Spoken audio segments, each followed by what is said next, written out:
A family member of mine had a heart attack in July that put her in the hospital. It also put 4 stents into her arteries. Fortunately, she is alive and she is well, but what almost gave all of us another heart attack were the billed charges for this experience.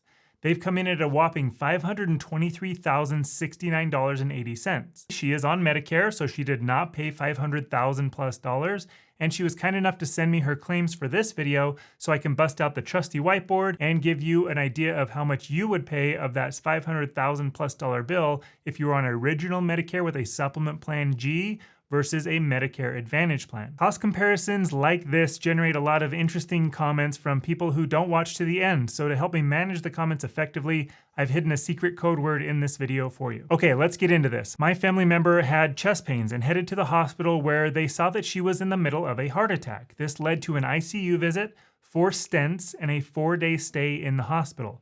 Everything I just described happened after being admitted into the hospital, making this an inpatient hospital stay, which means it was a Medicare Part A expense. This all showed up as one Part A bill, which if you're on Medicare and you set up a Medicare.gov account, you can see all of your own numbers for your own healthcare services, as well as an itemized listing of everything that goes into those charges. That Part A billed amount was $506,922.28. I'm going to be rounding in this video just to make it easier for all of us, so we're going to say $507,000. And here's sort of the infuriating, but also kind of good, I guess, for people on Medicare, is that of the $507,000, Medicare approved all of it, but Medicare agreed to pay $22,000. What this means is that the hospital says the bill is $507,000 and Medicare says, oh, okay, that's great, we'll pay you $22,000. And the hospital says, all right. And the $485,000 difference just disappears, meaning that the hospital will write off what it can of that, and then the rest just goes into the ink that is going to be printed on your statement. With this being a Part A charge, there is a Part A deductible when dealing with original Medicare. The Part A deductible is $1,632 here in 2024. If you're on original Medicare only with no supplement plan, you would need to pay that out of pocket. However, with a supplement plan G, the plan will cover that Part A deductible, and you wouldn't have any out-of-pocket Part A costs here. I'm using Plan G because it is by far the most popular supplement plan right now. There are other supplement plans like Plan N and High Deductible G, but to keep this video to a reasonable length, we are looking at Plan G. I have other videos with Plan N and High Deductible G if you want to watch those after this one. On the Advantage plan side, for all of the copays and coinsurance amounts that I will cover, I took an average of 5 common Advantage plans from different insurance companies in her area. Advantage plans handle inpatient hospital stays with a daily copay for a certain number of days. The average of the 5 plans that I looked at was $350 per day for days 1 through 4, which means with an Advantage plan, she would have been responsible for $1,400 in copays, which comes off of the plan's maximum out-of-pocket. I'm using a $5,000 max out-of-pocket plan because that is the national average. Again, there are plenty of plans that are higher than that. There are plenty of plans that are lower than that. If she would have been in the hospital longer than 4 days, the Advantage plan would cover 100% of the costs above that 4-day mark. Because remember, this made-up plan that we have built from averages has copays for days 1 through 4. Some Advantage plans are days 1 through 3 or 1 through 6. So you pay the copays based on the number of days that you are in the hospital. If you're in the hospital longer than the days outlined by the Advantage plan, so longer than 4 days in our example, again, the plan will pay 100% of those costs, and you do not have a copay for those additional days. Next, she had some Part B charges. These came in the form of a chest x-ray, a follow-up visit to her cardiologist, and an ultrasound. The billed amount for all 3 of these was $440. Medicare agreed to $8 for the chest x-ray, $124 for the cardiologist visit, and $66 for the ultrasound for a total of $198. There is a separate Part B deductible of $240 this year that Supplement Plan G does not cover. This means that you need to pay the first $240 in Part B expenses before original Medicare or your supplement plan will start to help out. So on the supplement plan, she would be responsible for that full $198 for those visits, which means she still has $42 left to meet the Part B deductible.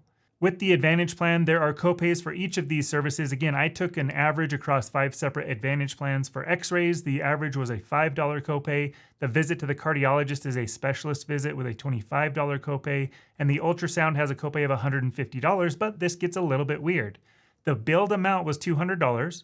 Medicare Advantage plans are negotiating rates similar to Medicare. They will be higher in some cases and lower in others, but let's assume that the negotiated rate is the same as Medicare at $66. Well, that's lower than the copay amount of $150, so the way this is handled is kind of interesting.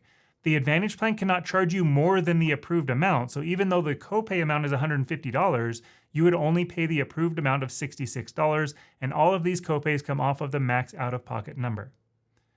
But then here's where that gets a little bit weird in actual application. There are cases where the physician's office isn't running the numbers at the time of the service, so they are just collecting the full $150 copay. Once the approved amount comes in of $66, the physician's office would need to send you the refund of the difference, in this case the $84. You may need to proactively ask this from your physician if you find yourself in this scenario. All right, we're almost done with the hospital and medical side of this conversation. She now has 3 sessions of physical therapy per week. Each session is billed at $435. Medicare says we'll pay $345. And then with original Medicare and the supplement plan, remember, she still has that $42 left to meet her Part B deductible. So she pays that out of pocket for this first visit, bringing the total approved amount down to $302.99. Of that, Medicare Part B will pay 80% or $242.39. She would be responsible for 20% or another $60.60. But this is where her supplement plan G starts to kick in, and the plan G covers that cost. With an Advantage plan, physical therapy is considered a specialist visit, so we are looking at a $25 copay for each session, which comes out of the max out of pocket. She is booked for 36 physical therapy sessions, so we're going to add the other 35 sessions in here. Because she met the Part B deductible, each of the next 35 sessions have slightly different numbers, with Medicare paying more per session and the supplement plan covering the rest per session. Even with that, that brings the total cost responsibility for you in these physical therapy sessions to $42 in fulfilling that Part B deductible on the first visit, and then the supplement plan taking care of the rest.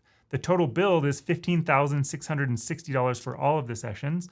Medicare paid amount is $12,378, with you paying that $42 and the supplement plan paying $2,476. With the Advantage plan, she would still have the $25 copay each visit, and we're going to multiply this by 36 to give us a total of $900 for all 36 visits on the Advantage plan side, which comes out of the maximum out-of-pocket. Now, to give a true cost comparison, we have to include the costs to buy these plan options, meaning you have to buy a supplement plan to get the coverage.